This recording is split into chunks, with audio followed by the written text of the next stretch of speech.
एक चरवाहे से जंगजू। 14वीं सदी का वस्त एशिया। ये एक ऐसा दौर था जहां सल्तनतें टूट रही थीं, कबाइल मुसलसल लड़ रहे थे और ताकत ही सब कुछ समझी जाती थी। चंगेज खान की अजीम मंगोल सल्तनत अब पहले जैसी मजबूत नहीं रही थी। इसकी औलाद मुख्तलिफ हिस्सों में बच चुकी थी। हर तरफ साजिश, जंग और इक़्तिदार की लड़ाई थी। इसी अफरातफरी के दौर में एक नौजवान उभरने वाला था, जो आगे चलकर एशिया की सबसे खौफनाक ताकतों में शुमार होने लगा। अगर आपको ऐसी तारीखी कहानियां पसंद हैं तो हमारे चैनल को ज़रूर सब्सक्राइब करें, वीडियो को लाइक करें और अपने दोस्तों के साथ शेयर भी करें। और वीडियो को आखिर तक ज़रूर देखें, क्योंकि आगे जो होने वाला है वो तारीख बदल देगा। पैदाइश 1336 अशारिया के करीब मौजूदा उज़्बेकिस्तान के इलाके में एक बच्चे की पैदाइश हुई। इसका नाम रखा गया तैमूर। बाद में यही शख्स अमीर तैमूर तैमूर लिंग के नाम से मशहूर हुआ। कबीला तैमूर का ताल्लुक इबरलास ई कबीले से था। यह कबीला मंगोल नस्ल से मुतासिर जरूर था, मगर वक्त के साथ तर्क और इस्लामी सकाफत से भी जाड़ चुका था। बचपन तैमूर किसी अजीम महल में पैदा नहीं हुआ था। इसकी जिंदगी घोड़ों, मैदानों और कबायली माहौल में गुजरी।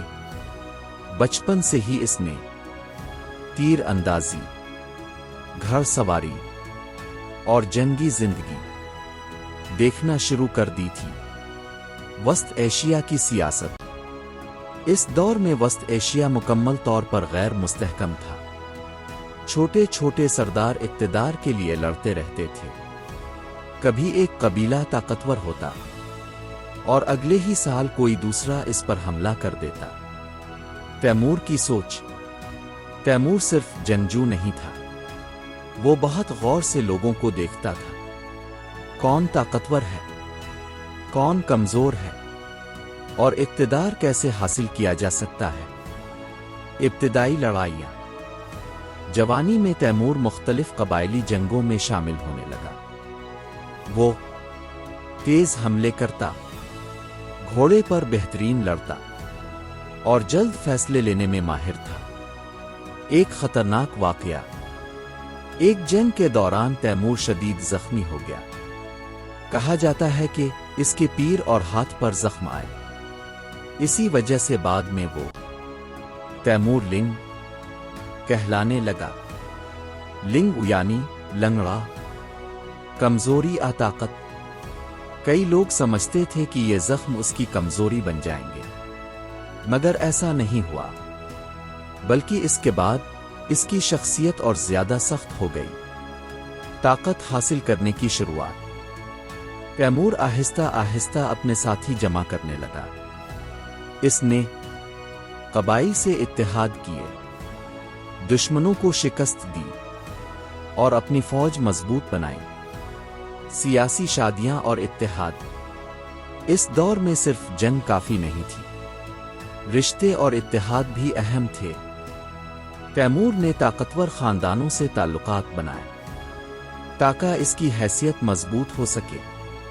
खौफ पैदा करना। तैमूर जल्द समझ गया था, खौफ भी एक हथियार है। अगर दुश्मन डर जाए तो जंग आसान हो जाती है। पहली कामयाबियां। कुछ ही सालों में इसकी ताकत बढ़ने लगी। अब लोग इसे सिर्फ एक कबायली जंगजू नहीं समझते थे, बल्कि एक उभरते हुए खतरनाक लीडर के तौर पर देखने लगे थे। समरकंद की अहमियत। वस्त एशिया में एक शहर खास अहमियत रखता था। समरकंद ये दौलत, तिजारत और इक़्तिदार का मरकज था।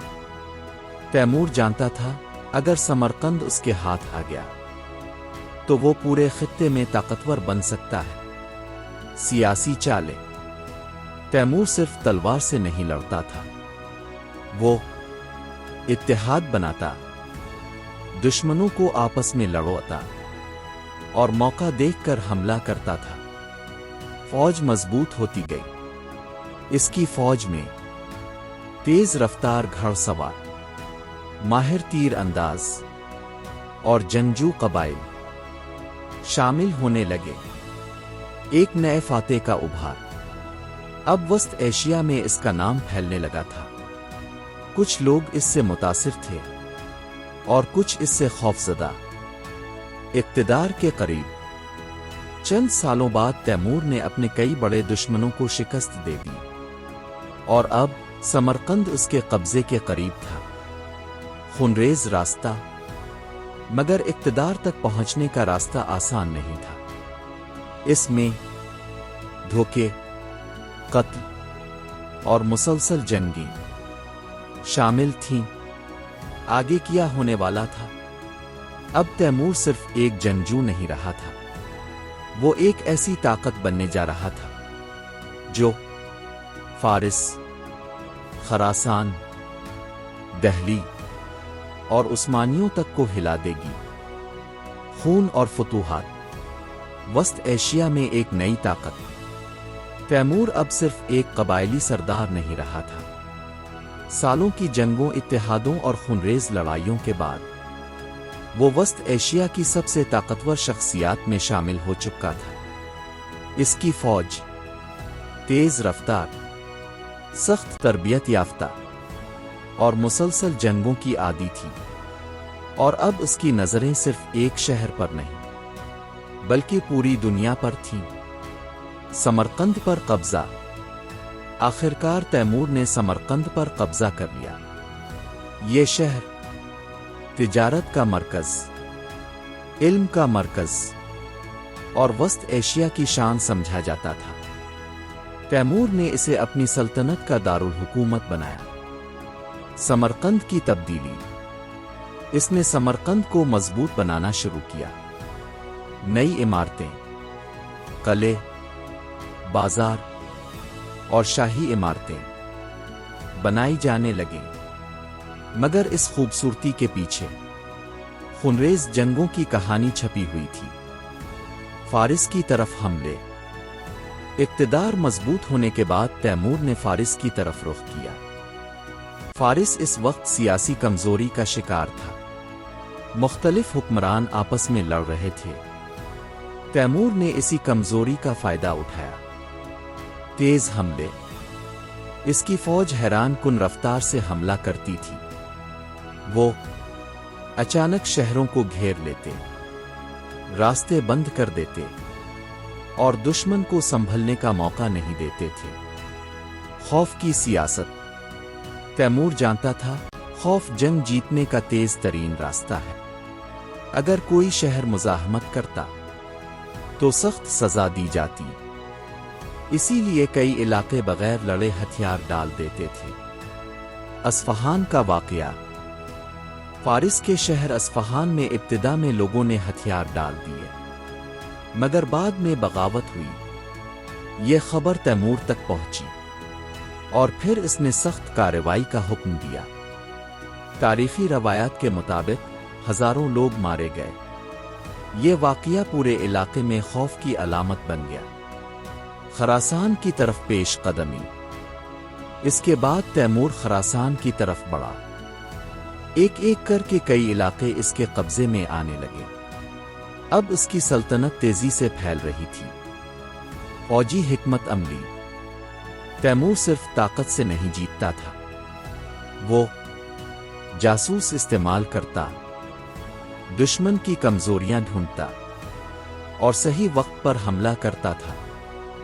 फौज की रफ्तार। इसकी फौज लंबे फासले हैरान कुन रफ्तार से तय करती थी। इसी वजह से कई दुश्मन तैयार ही नहीं हो पाते थे। दहली की तरफ नजर। अब तैमूर की नजरें हिंदुस्तान पर थीं। इस वक्त दहली सल्तनत अंदरूनी मसाइल का शिकार थी। तैमूर ने फैसला किया, हिंदुस्तान पर हमला किया जाएगा। हिंदुस्तान पर हमला। 1398 में तैमूर की फौज हिंदुस्तान की तरफ रवाना हुई। راستے میں کئی علاقوں کو شکست دیتے ہوئے وہ دہلی کے قریب پہنچ گیا۔ دہلی میں خوف پھیل گیا۔ لوگ جانتے تھے تیمور کا نام تباہی کی علامت بن چکا ہے۔ دہلی کے قریب شدید جنگ ہوئی۔ آخرکار تیمور کی فوج کامیاب ہو گئی اور پھر دہلی اس کے قبضے میں آ گیا۔ خوفناک تباہی۔ تاریخی روایات کے مطابق دہلی میں قتل، لوٹ مار اور تباہی پھیل گئی۔ شہر کئی دنوں تک خوف میں ڈوبا رہا۔ دولت اور قیدی۔ تیمور ہندوستان سے بے شمار دولت، ہنرمند کاریگر اور قیدی اپنے ساتھ لے گیا۔ سمرقند کی خوبصورتی۔ ہندوستان اور فارس سے لائے گئے کاریگروں نے سمرقند کو مزید شاندار بنایا۔ تیمور چاہتا تھا اس کا دارالحکومت دنیا کا عظیم ترین شہر بنے۔ عثمانی سلطنت کی طرف رخ۔ اب تیمور کی نظریں ایک اور بڑی طاقت پر تھیں، سلطنت عثمانیہ۔ اس وقت عثمانی سلطان بایزید اول تیزی سے طاقتور ہو رہے تھے۔ دو عظیم طاقتیں۔ اب دنیا کے دو بڑے حکمران آمنے سامنے تھے، امیر تیمور، سلطان بایزید۔ دونوں طاقتور، دونوں جنگجو، اور دونوں پیچھے ہٹنے کے لیے تیار نہیں تھے۔ جنگ کی تیاری۔ دونوں سلطنتیں جنگ کی تیاری کرنے لگے۔ یہ صرف ایک جنگ نہیں تھی، بلکہ دو عظیم طاقتوں کا ٹکراؤ تھا۔ آخری مہم اور میراث۔ 1402 انقرہ کی جنگ ختم ہو چکی تھی۔ عثمانی سلطان بایزید شکست کھا چکے تھے اور اب پورے ایشیا میں امیر تیمور کا خوف پھیل چکا تھا۔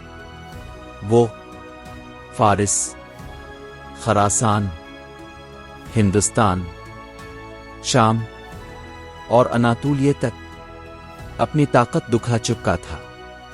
مگر حیران کن بات یہ تھی، اتنی عظیم فتوحات کے باوجود تیمور ابھی رکا نہیں تھا۔ ایک اور بڑا خواب۔ بڑھتی عمر کے باوجود تیمور کے ذہن میں اب بھی ایک نئی مہم چل رہی تھی۔ وہ ایک اور عظیم طاقت کی طرف دیکھ رہا تھا، چین۔ اسی چین کی طرف جس پر کبھی چنگیز خان اور اس کی اولاد نے حملے کیے تھے۔ آخری لشکر کشی کی تیاری۔ 1404 میں تیمور نے ایک بہت بڑی فوج تیار کرنا شروع کی۔ مختلف علاقوں سے سپاہی جمع کیے گئے۔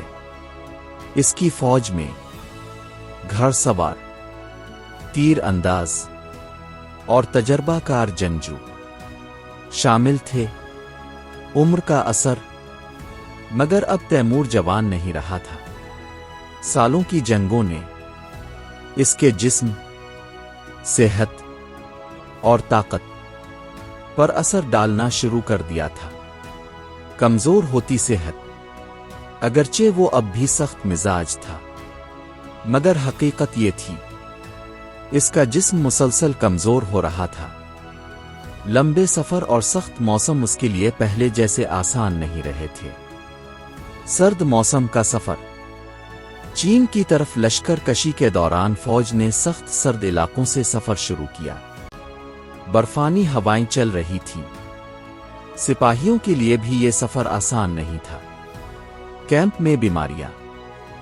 راستے میں بیماری، تھکن اور سردی بڑھنے لگی۔ کئی سپاہی کمزور پڑنے لگے۔ تیمور کی حالت خراب۔ اسی دوران تیمور کی طبیعت بھی خراب ہونے لگی۔ شروع میں لوگوں نے سوچا شاید معمولی بیماری ہے، مگر کچھ ہی دنوں بعد اس کی حالت زیادہ خراب ہو گئی۔ ایک عظیم فاتح کے آخری دن۔ وہ شخص جس نے سلطنتیں ہلا دی تھیں، شہروں کو فتح کیا تھا اور دنیا میں خوف پھیلا دیا تھا، اب ایک بستر پر کمزور پڑا تھا۔ سپاہیوں کی بے چینی۔ فوج میں بے چینی بڑھنے لگی۔ سب جانتے تھے اگر تیمور مر گیا تو سلطنت میں بڑا بحران پیدا ہو سکتا ہے۔ 1405 اچانک موت۔ آخرکار 1405 میں امیر تیمور مر گیا۔ وہ چین تک پہنچنے سے پہلے ہی دنیا چھوڑ گیا۔ سلطنت پر اثر۔ اس کی موت کے بعد پوری فوج حیرت میں ڈوب گئی، کیونکہ تیمور صرف حکمران نہیں تھا، پوری سلطنت کی اصل طاقت تھا۔ جنازہ اور تدفین۔ بعد میں اس کی میت کو سمرقند واپس لایا گیا، وہی سمرقند جسے اس نے اپنی سلطنت کا دل بنایا تھا۔ اسی شہر میں اسے دفن کیا گیا۔ سلطنت کا مستقبل۔ تیمور کی موت کے بعد اس کی سلطنت متحد نہ رہ سکی۔ اس کے بیٹوں اور پوتوں کے درمیان اقتدار کی لڑائیاں شروع ہو گئیں۔ اگرچہ تیموری حکومت کچھ عرصہ باقی رہی، مگر وہ طاقت دوبارہ پیدا نہ ہو سکی جو تیمور کے زمانے میں تھی۔ سمرقند باقی رہا۔ اس کے باوجود سمرقند علم، فن اور تعمیرات کا اہم مرکز بن گیا۔ تیموری دور میں مدرسے، مساجد اور شاندار عمارتیں بنائی گئیں۔ تیمور کی شخصیت۔ تاریخ میں امیر تیمور کو مختلف انداز میں دیکھا جاتا ہے۔ کچھ لوگ اسے عظیم فوجی ذہن کہتے ہیں اور کچھ اسے خونریز فاتح سمجھتے ہیں۔ جنگی صلاحیت۔ ایک بات تقریباً سب مانتے ہیں، تیمور غیر معمولی جنگی حکمت عملی رکھتا تھا۔ وہ تیزی سے حملہ کرتا، دشمن کو تقسیم کرتا اور خوف کو ہتھیار بناتا تھا۔ خوف کی علامت۔ اس کے حملوں نے کئی شہروں کو تباہ کیا، اسی لیے کئی علاقوں میں اس کا نام خوف کی علامت بن گیا۔ ایک چرواہے سے فاتح تک۔ وہ شخص جو ایک قبائلی ماحول میں پیدا ہوا تھا، جسے النگ کہا جاتا تھا، اور جس نے چھوٹی لڑائیوں سے آغاز کیا تھا، آخرکار ایشیا کے سب سے طاقتور حکمرانوں میں شامل ہو گیا۔ تاریخ میں مقام۔ امیر تیمور نے صرف جنگیں نہیں لڑیں، بلکہ ایشیا کی سیاست، سلطنتوں کے توازن اور آنے والی تاریخ پر گہرا اثر چھوڑا۔ اختتام۔ اس کی سلطنت مکمل طور پر باقی نہ رہ سکی، مگر اس کا نام تاریخ میں ہمیشہ زندہ رہا، اور اسی لیے آج بھی امیر تیمور کو دنیا کے خطرناک ترین فاتحوں میں شمار کیا جاتا ہے۔